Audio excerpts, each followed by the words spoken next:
Samantha! Can you talk to me for a little bit? Tessa, perfect timing. I'm just on my break. What's up?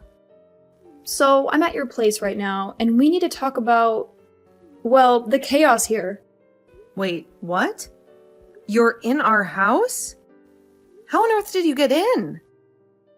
Chill, the door was locked. I used the spare key you guys gave me, remember? Spare key? I don't recall giving you one. Remember when you jetted off on that getaway and needed someone to cat sit? Your hubby handed it over then. Oh, vaguely. But didn't he ask for it back? Nope, we never talked about it again. Anyway, forget the key. Your fridge is what's bugging me. You're at work and there's nothing prepped for dinner. I make dinner fresh when I get home. Beats reheating stuff, don't you think? Sure, if you had the time. But you're clocking out at the same time as my son. Can you actually rustle up a decent meal that quick? Sometimes I prepare ahead, sometimes I don't. He's cool with it either way. Your freezer's empty too? What's the plan for tonight? Oh, my husband's on chef duty tonight. He's grabbing groceries after work. Both of you cooking? And you've roped my son into this too? Yeah, we're a team. We both have jobs, so we share the kitchen duties. Excuse me? Since when does my son play house chef? You know there are roles in a marriage, right? Look, we've talked it over. It was his idea to share the load, and honestly, his cooking's to die for. This is utterly irrelevant, Samantha. I gave my blessing to your union with my son under the impression that you would be his rock, his unwavering support system, ensuring his happiness was paramount. And now I stand here, feeling utterly deceived by your actions. But Tessa, it's about mutual support in this household. We've chosen to stand shoulder to shoulder, sharing life's burdens equally. And I abhor that very notion. Yet, this is our home, not yours. Within these walls, we are free to live as we choose, without the need for your approval or oversight. That may be, but today you will assume the role of chef. It's your duty to prepare a meal for him. Could we perhaps discuss this with my husband first? After all, it was his initiative. In fact, why don't you address your concerns with him directly? Especially since you seem so perturbed by his involvement in the kitchen. Are you truly considering defying the wishes of your husband's mother? It's not defiance I'm advocating for. It is a recognition that the ancient notion of women's sole purpose being to serve men in the home is outdated. Outdated? Samantha, I have neither the time nor the patience to school you on the fundamentals of family dynamics. You will heed my instructions or you will face the consequences. Henceforth, I shall make it my daily duty to oversee your culinary efforts. You intend to come here every single day? Indeed, it has become a necessity. I must ensure that you're preparing the most nutritious meals for my son, to keep him robust and in good health. I refuse to allow you to serve him anything that's been frozen or is less than wholesome. If you wish to spare me the inconvenience of this daily supervision, then I suggest you start fulfilling the role of a wife as I envision it, and allow my son the comfort he deserves. Hey Samantha, do you not have any ice cream here? I haven't been buying ice cream for a little while now. Neither of us have been eating it lately, so there's no point in having it when it'll probably go to waste getting freezer burn.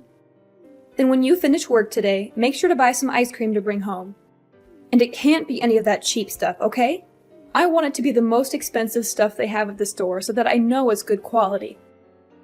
And that I ask you to buy you 2 tubs of it. I want there to be enough for me as well. And my son deserves ice cream at all times because that's his favorite treat. Tessa, does this mean that you're back inside our house again? I am, but what does that mean to you? My husband told you to give them that duplicate key back, didn't he? Have you still not given it to him? What's wrong with me holding on to it longer? I'm your mother-in-law after all. And it was him that gave me this key in the first place back when you went on vacation. And that was because we were both gone for a while and needed someone to check up on the house and our cat. But right now, you keep coming to our house every single day. And you just coming in like that all the time is a bit embarrassing. I'm sorry, but you're really going to have to give that back to us and stop intruding on our lives, okay? And just tell me outright that I'm causing you troubles, okay? But look, Samantha, I'm not going to stop coming to your house whenever I want. Until you've proven to me that you can make meals for my son every day and good meals at that. I'm going to have to keep coming back to check up on you. And since you told me your concerns, I've been making food for him every day. I don't think I've eaten any of his cooking for a week now because of the changes you've asked for. I've even gotten all the things I need to make him some chili tonight for dinner. Well, about that, I threw all the ingredients in that away. What? Samantha, are you really going to force my son to eat something as disgusting as chili? I took a sip of the soup you had already made for it, and it was gross. So gross, actually, that I had to get into your wine cabinet and take a swig from something in there. Is that right? I've been making it since yesterday, and when I tasted it, the flavor was perfectly fine. And now you've gone into the wine cabinet? Tessa, I'm not sure which bottle you took a drink out of, but those are not cheap. And I had to drink that wine only because you don't know a thing about cooking. I don't even like wine that much, so I had to spit a lot of it out after. Your flavor palette is worse than that of a baby's. Ugh, I wonder if all of this is because of how you were raised. You were only raised by your father, so you never learned the correct way to cook and how to know if it's good tasting or not. My dad always made me some of the best dishes in that house, and because of that, I have been able to learn a lot about cooking and how to do it right. I even took some classes in college for culinary arts so that I could be on par with my dad's cooking. Haha, you think that having learned about cooking from him will have made your palate any better. I think that your dad was just bad at cooking, and so your palate was skewed. Why are you saying things like that? What help does that do in our current situation? I'm sorry, but I'm not cooking food for you in my house, am I? So stop complaining about it all and just go home. None of this is affecting you in any way, so stay out of our business, please. Well, I'm telling you right now that I'm here to help you do your job, right? I've been thinking this about you for a while now, but although you are my son's wife, there is nothing about you that makes you worth being married to. So if you'd like me to start thinking differently of you, then maybe it's time you start doing things for me too. Is this your reason for throwing out today's meal? That couldn't be my reason for it. Don't think of me as some kind of monster, okay? That is very rude of you. I went and tasted that food for your sake and my son's. I'm afraid of you feeding my son garbage. And garbage needs to be thrown out because it cannot be saved. But was there any point to throwing out the food and ingredients that I have already put together for tonight? Even if you don't want my husband eating that chili, I would have still eaten it. I don't like people wasting food like that when the prices of it all are going up. If I weren't to throw it out now, I'm sure you would have forced my son to eat it when I'm not around. And my son is far too nice a man to tell you to make him another dish when the food you've cooked is so bad. So I just saved him today from having to worry about throwing up all over the dining table. Then why not next time you and I work together to cook something up for dinner? That way you can show me how to cook a proper meal, and you can see what your son says about it in person. Why should I have to cook with you? My husband tells me that my cooking is delicious. I hear from him every time. I'm sure that he's happy with what I cook and he says thank you for it. So I want to see if what you helped me make is any better. I've noticed, though, that you always head home right before my husband gets home, right? Well, if you're so confident that my husband doesn't like what I make, then you throw it out in front of him and see what he thinks. I have a job of my own, making food for my husband back home. I do not have the time to be around your house all dang day. Just like I have been, I'll be coming over every day to check what food you're making and see if it's any good, and any day that I'm not able to come over. Do not make my son cook for you. I'll ask him to make sure that you're staying in line, because the moment you take a step out of line, I'll be on you. Tessa, are you in our house right now? Yes, I sure am. And aren't you at work right now, though? How would you know that? I'm just getting into your house. Because I just saw you on the security camera to our house. No way, have you been watching me this whole time? I had the camera installed a while ago to watch our cat while we were at work. If you don't like being seen through it, then stop coming into our house uninvited. If you have the money to spend on a stinky cat, then you have the money to start saving for a baby, right? Well, you are always working alongside my son, so you could never have the time to have a baby. Don't tell me that you're the kind of person that doesn't want kids. I do want kids. Then why haven't you quit your job yet and stayed at home full time? I think that women are a lot more happy being at home, doing chores and raising kids rather than working a job. And I'd be happy if you left me to decide for myself when I want to have and raise kids. You saying things like that all the time will see your healthy eggs go to waste and rot away. You could have said that in a way that was a bit less horrific. Well, I'm just telling you the truth. The way I see it, and another thing. What the hell is this that you've made for dinner? It looks like something someone vomited out. Are you talking about the beef stew that I've made? That's it. When I got a glance of the nasty soup sitting in that bowl, I wanted to vomit. When are you going to be able to cook a decent meal for my son? I'll throw this stew out as well for you today. When you get home today, you make something that's at least half decent for my son to eat. Huh? Is my husband not home right now? Huh? What do you mean? I'm talking about your son right now. He should be at work like you, right? Today is a Tuesday, so the two of you should be getting into another week of work. No, today he has the day off because he had to go to work extra late last week, and so was given the day off as a present. What? So you're telling me he's home right now? I'm sure that you're going to get upset when you hear this. But today I was having my husband cook us our dinner, and my husband told me around lunch today that he had made beef stew for us to eat tonight. Stop making jokes about this. When I came into the house, the only thing here was your cat. Are you trying to get me all worked up by making up lies like that? I knew it. Nope, I'm telling you the truth right now. There was just a noise.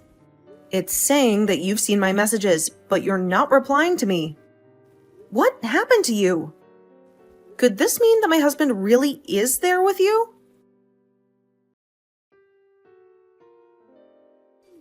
Samantha, I have something that I'd love to talk with you about.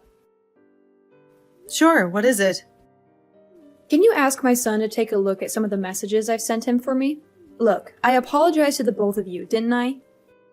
I even handed back that duplicate key to him. And I promised to never get on to you about anything I don't like ever again. So let's go back to how things were when you first entered my family and be happy together. Tessa, we told you the other day how the both of us feel right now about you, right? We said that we never want to have anything to do with you ever again. But I've learned a lot from what's happened. I think that I was just being a bit too aggressive with you about being my son's wife. A bit? No, actually, I was being very aggressive with you, wasn't I? I probably should have never thrown away your guys' cooking like that. And right now, I have a lot of regrets about all of that. Keeping our duplicate key?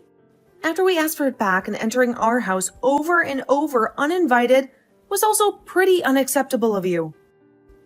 And after putting a lot of trust in you at first by letting you watch our cat while we'd been on vacation, it's a shame to see all of that trust ruined. So what you did was not okay by any means. What's the worst to me, though, is that before handing the key back to us, you made another one of it. Well, I just thought that if anything happened at your guys' house, it would be good for me to be able to let myself in there. You entering the house without our permission is a huge problem. Hey, Samantha, I'm telling you that I really have learned from all of this and will never do any of that again. So don't you think that going as far as cutting ties with me is harsh? Making a copy of the duplicate key so that you could still come into our house. And making comments about me and my cooking before throwing it out. And the last time you threw out your son's own cooking, thinking it was mine. You would never actually have tasted any of that cooking from the start, had you? You just wanted to use the reason that I cooked the food as your reason for throwing it out. That's not what happened then. Before, you were bragging a lot about your son, right? You said that your son could do anything, and everything he cooked was always delicious. You threw away his delicious cooking. Tessa, why would you do that if it was always supposed to taste good? Well, that last time, it didn't look all that appetizing. I'm finished here. I can see that no matter what I say to you, you have an excuse made up and ready to go after what has happened between us this time. I no longer enjoy being around you. I think from now on, I'll only accept your husband as my in-law. Don't say such heartbreaking things. Both my husband and son have already torn into me about this, and they aren't choosing to listen to what I have to say anymore. My husband isn't even talking to me anymore now. And it's been weeks now where he doesn't listen or say anything to me. Well, that's all because of how messed up you were when you started to come into our house, uninvited, and criticize your sons and my cooking. I did hear one thing, though. Samantha, you're pregnant now, right? That is right. I'm pregnant right now. But that has nothing to do with you. Well, Samantha, I was so worried about you because you focused so much on your job. And that's why I was always interested in the life that you and my son were making in that house. So I made that second duplicate key so that I could get into your house and check on you two. I just thought if you started making better food, it would benefit the both of you and any kids you have. I did all of that to give you a little advice. Advice? How is calling my food garbage and throwing it away giving me any advice? I think I was just struggling to say the right things to you. Even after my husband and father-in-law tore you a new one, you still haven't learned any lessons, have you? I have, and that's why I'm talking to you right now. This is all too strange, because for the last while now, all I've heard coming out of your mouth are sad excuses for why you did such horrible things. I'm sorry about that. I want to apologize to you for being so rude recently. So please try and find a way to keep my son and yourself from throwing me away. I'd love to be able to meet my grandchildren when they're born, and blaming everything on me like you guys are is too much. If you didn't want to be blamed for everything like you are now, then maybe you should have shut your mouth and been a responsible adult. We trusted you up until the point that you started entering our home without our permission. I was thinking that you and I could have become even closer then. However, you have shown us your true intentions from your actions and made it clear that you don't respect my husband and I. So I don't think I'm going to bother with you anymore. Is that so? Well, if that's the case, then I have something for you. After all of the apologies I've given to you, there has been no forgiveness. So I'm thinking that you're the messed up one in all of this. So I'm going to make it my main goal to fix that awful attitude of yours before I pass away. We aren't going to be seeing one another anymore. So, how are you going to fix my attitude? Could this mean that you made more than just one duplicate key that you're still holding on to? And what if I do have more? Do you have a problem with that? We changed our lock. Then I'll break in through your windows. You guys have a single-story house, so it's not hard for me to get in there. Stop that. We've already moved out of that house. So all you're going to be doing is getting into trouble with the law? Huh? You guys moved? Yes. We understand that you still knowing where our house was meant that there was a chance of you coming back. And we're going to be having our first baby here soon. So we'd like a place where we can focus on raising our baby with no outside distractions. Where did you guys move to? Are you brain dead, Tessa? Why would I tell you that? And don't bother your husband about it because he doesn't know the address either. And if you try to come to our house in any way, my husband is going to come to you and help you understand where the line is at. Samantha, I'm sorry. No matter what you try and say about things now, it's way too late. You even started saying that you'd go as far as breaking into our house through the window. At this point, Even if you told me the best apology, I'm not going to let you near us. Well, that was just because I thought I was getting into a pickle with you guys there. That wasn't meant to be anything serious. I don't think anyone would mention something like that after already entering someone's home uninvited on multiple occasions. Samantha, I promise that I'll never do anything to hurt you guys ever again. I won't even be a bother to you both anymore. So can you find it in your heart to allow me one more chance to be your mother-in-law? That chance was me replying to your text today. I'm so sorry. I'm so freaking sorry. I know that you were always looked at so nicely by my husband and son, and that made me jealous to the point that I wanted to pick on you a little bit. So now you're just saying that all of those things you did to me and my husband were because you're a child? I get it. I was a real idiot back then when I did all of that. So please find any way besides throwing me away to deal with me. I'm going to make sure from now on to change my heart and become the best mother-in-law ever. No matter what you say to me, you are not going to change the idea that you cemented in my mind of you. I'm throwing out the trash here. You had your last chance a second ago to tell me that all of this was because you're a child. But instead, you wasted my time with all your crappy excuses. Well, your time is up now, and I need to make sure that my family never has to deal with you in the future.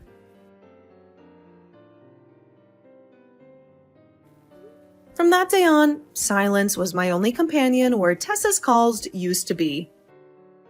I believe my message is clear. My decision is final, and no amount of flimsy excuses will sway me. So I cut her off. The very idea that someone would dare to copy a key to invade someone else's sanctuary was horrifying, and her audacity in criticizing me left me reeling. However, when confronted by both of her husbands, who expressed disdain for her actions, she began to crumble from her once respected role as mother-in-law, fear evident in her eyes. I had hoped for harmony, a bond I had never known, but now I had that burden lifted. She claimed to see a worthy wife in me, a reason to bless our union, but her eyes never reflected those words. If she had chosen honesty over deception, we could have avoided this abyss. Now, supported by my husband and his father, I hold fast to my resolve, assured that I need not cater to anyone's interests but my own. Tessa, now a shadow, moved in silence, her world reduced to chores and corners. Her husband, a distant person, did not listen to her pleas, did not comfort her to tears. At their age, perhaps it was merciful to let her be, although I was surprised that he remained after her betrayal. For now, she must live in silence, her family duties being her only solace. It's been months since we changed addresses, and as I begin maternity leave, I'm enjoying the calm before the storm of motherhood. Tessa won't enjoy the joy of being hugged by her grandson, but I will accept any olive branch offered by her husband. Right now, my focus is on the life I carry, the future I nurture. But time can soften the hardest of hearts, and perhaps Tessa will find her way back to us. For now, let's put such musings aside. My world narrowed to my husband, my unborn child, and gratitude for those who guided me here. As I journey toward motherhood, I will appreciate every helping hand, committed to being true to myself and those who I love.